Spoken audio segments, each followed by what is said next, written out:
Noi chiediamo che si dichiari lo stato di emergenza climatica e si attivi un tavolo di confronto tra amministrazione, associazioni, comitati e cittadini per individuare quelle che sono le misure più urgenti da prendere.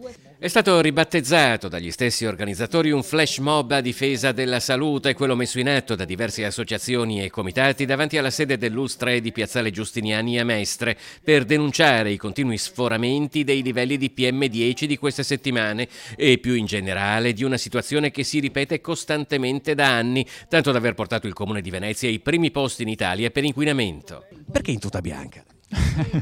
Perché la tuta bianca ormai è un simbolo universale, insomma, no, di lotta e di mobilitazione da parte dei cittadini del basso contro l'inquinamento.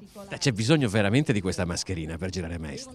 Ma sicuramente, purtroppo in altri paesi già si vedono tante persone che stanno girando così, in Cina, in Giappone, e purtroppo nei giorni dove ci sono stati l'accensione di falò, noi abbiamo avuto il 7 di gennaio la stessa area inquinata di Shanghai.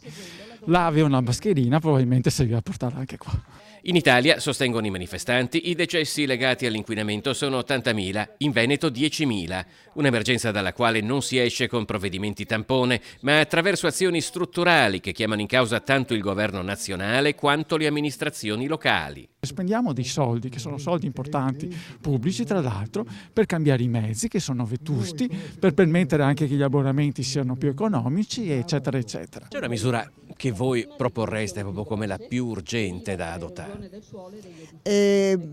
Direi una è il ripristino delle ZTL nel centro di Mestre. Poi ce ne sono altre, perché per esempio quello del discorso di rendere più efficienti dal punto di vista energetico gli edifici.